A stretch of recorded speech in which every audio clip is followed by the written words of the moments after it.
Assalamu alaikum everyone. Hope you are all well by the grace of Almighty. Welcome to my another new class. Dear learners, today I am going to discuss about an important topic, that is simple complex compound. This topic is very important for the students. Dear learners, simple complex compound বরাবরের মতো একটি hard topic. প্রত্যেকটা স্টুডেন্টের কাছে এই টপিকসটা একটি ভীতিকর বিষয়। সো এই টপিকসটা অর্থাৎ সিম্পল কমপ্লেক্স কম্পাউন্ড খুব সহজে বুঝতে চেঞ্জ করতে এবং পারতে আমাদের যেসব বিষয় আগে জানা অতীব জরুরি, চলুন আমরা সেই বিষয় নিয়ে ডিসকাস করি। So let's go to the lecture. But before that যে বিষয়টা আপনাদের করতে হবে সেটা হচ্ছে অবশ্যই আমাদের চ্যানেলটাকে সাবস্ক্রাইব করতে হবে। Deer learner, simple complex compound খুব সহজে পারতে হলে আমাদেরকে যে বিষয়গুলো আমাদের জানতে হবে সেটা হচ্ছে first of all phrase and close. ডিয়ার লার্নার্স, এরপর আমাদের যেটা জানতে হবে সেটা হচ্ছে finite verb and non finite verb. আরও জানতে হবে সেটা হচ্ছে টাইপস অফ ক্লোজ। ডিয়ার লার্নার্স, আমাদের এর পাশাপাশি কেস সম্পর্কে অবশ্যই ধারণা থাকতে হবে এবং লাস্ট অফ অল আমাদের যেটা সম্পর্কে বেশি ধারণা থাকতে হবে সেটা হচ্ছে কনজাংশন অথবা ক্লোজ মার্কার। ডিয়ার লার্নার্স, এই বিষয়গুলো সম্পর্কে যদি আমরা বা আমাদের পরিপূর্ণ ধারণা থাকে তাহলে অবশ্যই আমরা সিম্পল কমপ্লেক্স কম্পাউন্ড খুব সহজেই চেঞ্জ অথবা পরিবর্তন করতে পারবো। তাই চলুন আমরা এই বিষয়গুলো নিয়ে একটু বিস্তারিতভাবে জেনে নেই। Dear learners, we will learn that what is the difference between phrase and close. অর্থাৎ আমরা এখন জানবো ফ্রেজ এবং ক্লোজের মধ্যে পার্থক্য কী। হোয়াট ইজ ফ্রেজ, ফ্রেজ কি, হোয়াট ইজ ক্লোজ, ক্লোজ কি। ডিয়ার লার্নার্স, ক্লোজের বাংলা অর্থ হচ্ছে বাক্যাংশ, অর্থাৎ বৃহত্তর বাক্যের ক্ষুদ্রতর অংশকে বলা হয় বাক্যাংশ। আমি যদি আরেকটু সুন্দর করে ডেফিনেশন দিই তাহলে বলবো ক্লোজ হচ্ছে এমন একটি বাক্যাংশ যার একটি সাবজেক্ট এবং একটি ফাইনাইট ভার্ব থাকে। That means clause is a part of a greater sentence having a subject and a finite verb. এবং ফ্রেজের বাংলা হচ্ছে শব্দগুচ্ছ। That means a group of words. Phrase হচ্ছে এমন কিছু শব্দগুচ্ছ যেখানে একাধিক শব্দ থাকে এবং সেখানে কোনো প্রকার ফাইনাইট ভার্ব থাকে না। That means where there is no subject, no finite verb, that is called phrase. Dear learners, এতগুলো কথা যদি আপনি না বুঝে থাকেন চলুন আমরা একটা এক্সাম্পলের মাধ্যমে বিষয়টি আরও সুন্দর করে ক্লিয়ার হই। Dear learners, here I have written a sentence that is going to market, I bought a pen. এখানে একটা সেন্টেন্স আমি নিয়েছি সেটা হচ্ছে গোয়িং টু মার্কেট, বাজারে গিয়ে আই বট এ পেন, আমি একটি কলম কিনলাম। ডিয়ার লার্নার্স, এখানে একটু লক্ষ্য করুন, এখানে আমি লিখেছি গোয়িং টু মার্কেট। এই জায়গাটা লক্ষ্য করলে আমরা দেখতে পাচ্ছি এখানে কোনো প্রকার সাবজেক্ট নেই এবং সেই সাথে এখানে কোনো প্রকার ফাইনাইট ভার্ব নেই। এখানে যেটা আছে সেটা হচ্ছে গোয়িং। গোয়িং হচ্ছে নন ফাইনাইট ভার্ব। ডিয়ার লার্নার্স, যেহেতু এখানে সাবজেক্ট নেই এবং ফাইনাইট ভার্ব নেই সেহেতু আমরা এটাকে বলবো ফ্রেজ। ডিয়ার লার্নার্স, এখানে আমি লিখেছি আই বট আ পেন, আমি একটা কলম কিনলাম। অর্থাৎ এখানে যদি লক্ষ্য করি এখানে আমরা একটি সাবজেক্ট পাচ্ছি এবং বট একটা ফাইনাইট ভার্ব পাচ্ছে। তাহলে এখানে যেহেতু ফাইনাইট ভার্ব এবং সাবজেক্ট রয়েছে তাহলে আমরা এটাকে বলবো ক্লোজ। একেবারে আরও সহজে বললে আমরা আরও সহজ করে বলতে হয় সেটা হচ্ছে যে সাবজেক্ট ভার্ব না থাকলে ফ্রেজ আর সাবজেক্ট ভার্ব থাকলে সেটা হচ্ছে ক্লোজ। ডিয়ার লার্নার্স, ফ্রেজ ক্লোজের পাশাপাশি আমরা বারবারই ফাইনাইট ভার্ব এবং নন ফাইনাইট ভার্বের কথা যেহেতু বলতেছি আমরা এখানেই এই বিষয়টা ক্লিয়ার হয়ে নেই। তার আগে চলুন ডেফিনেশনের মাধ্যমে আমরা একটু সহজভাবে বুঝি। অর্থাৎ যেসব ভার্ব টেন্স এবং পার্সন অনুযায়ী পরিবর্তন হয় সেটা হচ্ছে ফাইনাইট ভার্ব, আর যে সকল ভার্ব টেন্স পার্সন অনুযায়ী পরিবর্তন হয় না সেটা হচ্ছে নন ফাইনাইট ভার্ব। ডিয়ার লার্নার্স, এখানে লক্ষ্য করুন গোয়িং টু মার্কেট এই জায়গার মধ্যে কোনো সাবজেক্ট নেই এবং এখানে ফাইনাইট ভার্ব নেই। এখানে যেটা আছে গোয়িংয়ের আগে যেহেতু সাবজেক্ট নেই এই গোয়িংটা পরিবর্তন হওয়ার কোনো সম্ভাবনা নেই, সেহেতু এই গোয়িং হচ্ছে নন ফাইনাইট ভার্ব। কিন্তু আমি যদি আই বট এ পেন এখানে তাকাই, এই বটটা হচ্ছে ফাইনাইট ভার্ব কারণ এর একটি সাবজেক্ট আছে। এই সাবজেক্ট যদি চেঞ্জ হয় তাহলে সাবজেক্ট চেঞ্জের কারণে এই পার্সন অথবা টেন্সের কারণে এই বদটাও পরিবর্তন করা যেতে পারে। তাহলে আমরা এই বদটাকে বলবো ফাইনাইট ভার্ব। তাহলে আরও একটু সহজ করে বলবো যে যদি ভার্ব পরিবর্তন হয় টেন্স পার্সন অনুযায়ী সেটা হচ্ছে ফাইনাইট ভার্ব, আর পরিবর্তন না হলে non finite verb. Dear learners, আমরা এখন যেটা জানবো সেটা হচ্ছে types of clause, simple complex compound. আর যদি আমরা একেবারে ক্লিয়ারলি শিখতে চাই অবশ্যই ক্লোজ কিন্তু আমাদের চিনতে হবে।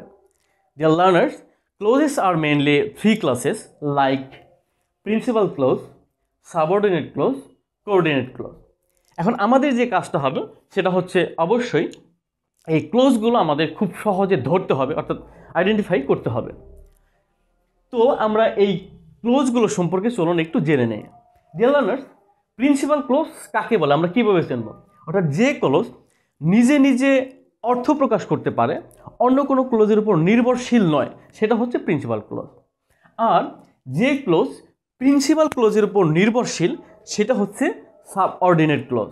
লাস্ট অফ অল যেটা আছে সেটা হচ্ছে কোঅর্ডিনেট ক্লোজ। কোঅর্ডিনেট ক্লোজ হচ্ছে যখন দুটো প্রিন্সিপাল ক্লোজ কোনো একটি কোঅর্ডিনেট কনজাংশন দ্বারা যুক্ত হবে, সেটা হচ্ছে কোঅর্ডিনেট ক্লোজ। ডিয়ার লার্নার্স, চলুন আমরা একটি এক্সাম্পলের মাধ্যমে এই ক্লোজগুলো খুব সহজে চিনে নিন। ডিয়ার লার্নার্স, একটু লক্ষ্য করুন, আমি এখানে একটি সেন্টেন্স নিয়েছি, সেটা হচ্ছে আই হ্যাভ এ পেন। এই আই হ্যাভ এ পেন তাহলে কি ক্লোজ? না, এটা ক্লোজ না, এটা হচ্ছে সেন্টেন্স। কারণ ক্লোজ হতে হলে অবশ্যই একটা বৃহত্তর সেন্টেন্সের অংশ হতে হবে। তাহলে আমরা আরও একটু অংশ নিচ্ছি, সেটা হচ্ছে which I lost. Dear learners, খেয়াল করুন, এখানে লিখেছে আই হ্যাভ এ পেন, আমার একটি কলম আছে। এই অংশটুকু কিন্তু পরিপূর্ণ অর্থ প্রকাশ করছে, কারো উপর ডিপেন্ডেন্ট না। অতএব আমরা আই হ্যাভ এ পেন এই অংশটাকে বলবো হচ্ছে প্রিন্সিপাল ক্লোজ।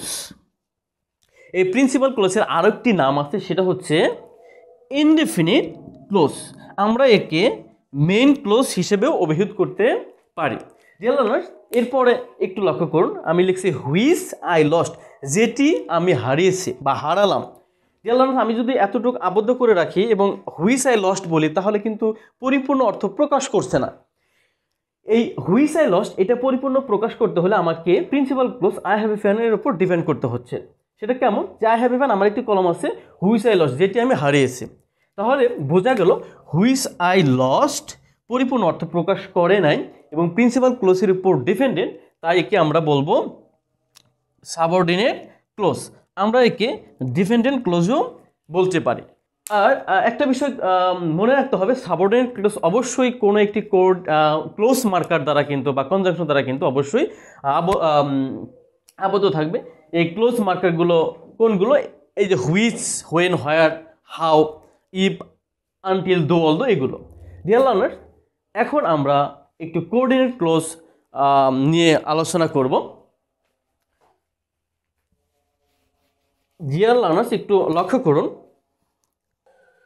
ডিয়ার লার্নার্স, এখানে আমি প্রথমে যেটা লিখছি আগের মতো আই হ্যাভ এ পেন, আমার একটি কলম আছে।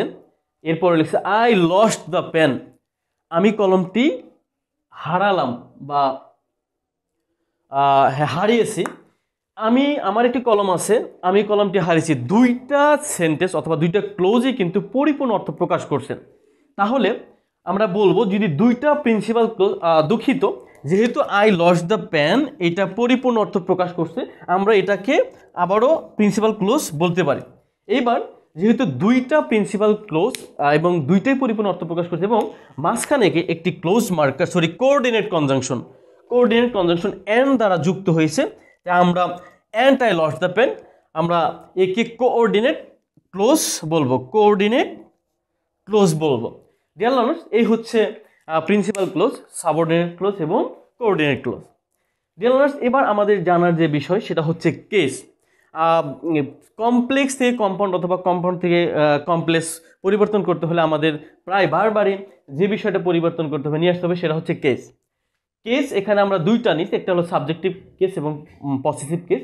ডিয়ার লার্নার্স, আই এর পসেসিভ কেস হচ্ছে মাই, অর্থাৎ কখনো যদি আই থাকে এটাকে আমাদের মাই করতে হবে।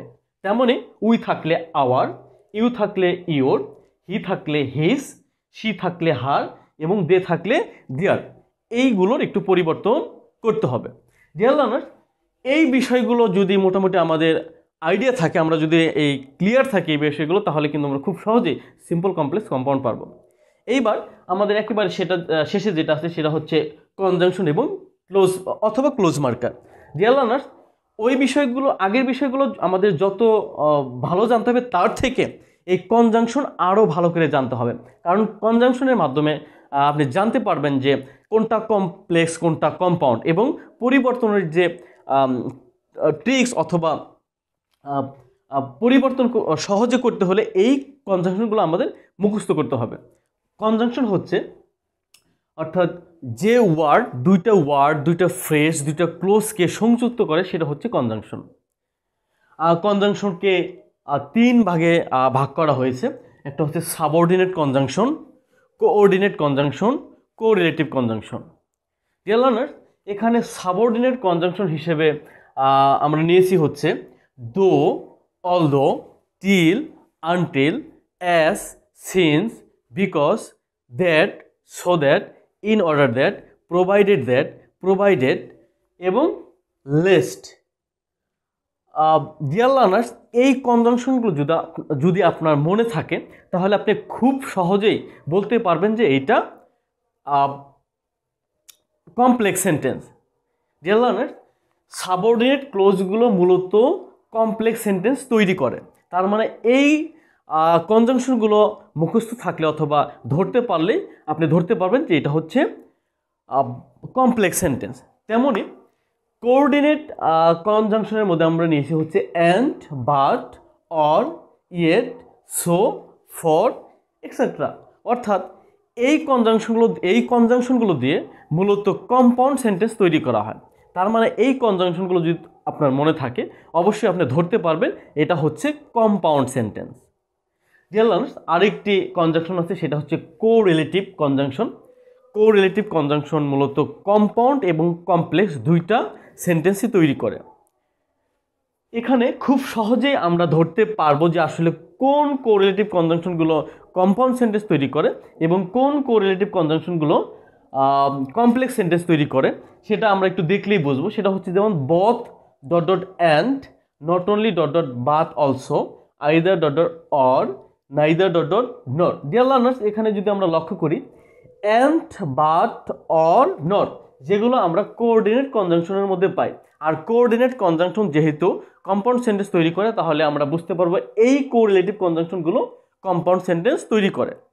ঠিক তেমনি এখানে so dot dot that, no sooner dot dot then, hardly dot dot when, scarcely dot dot before, এই যে দ্যাট, হোয়েন, বিফোর, এই কনজাংশনগুলো আমরা সাবঅর্ডিনেট কনজাংশনের মধ্যে পাই, আর সাবঅর্ডিনেট কনজাংশনগুলো কমপ্লেক্স সেন্টেন্স তৈরি করে। তাহলে আমরা বলতেই পারি যে এই নিচের কোরিলেটিভ কনজাংশনগুলো অবশ্যই কমপ্লেক্স সেন্টেন্স তৈরি করবে। ডিয়ার লার্নার্স, একেবারে শেষে আমি কিছু রিলেটিভ প্রোনাউন এবং রিলেটিভ অ্যাডভার্ব লিখেছি। এখানে who, which, what, that, but, as এবং হোয়াই, হোয়েন, হোয়ার, হাউ, এই রিলেটিভ প্রোনাউন অথবা রিলেটিভ অ্যাডভার্বগুলো কমপ্লেক্স সেন্টেন্স তৈরি করে। ডিয়ার লার্নার্স, মোটামুটি কনজাংশন সম্পর্কে এতটুকু ধারণা থাকলে এবং এই কনজাংশনগুলো যদি মনে থাকে, আমাদের জন্য সিম্পল কমপ্লেক্স কম্পাউন্ড একেবারে সহজ হবে। আশা করি সবাই বুঝতে পেরেছেন। Thanks for watching, see you again, thank you.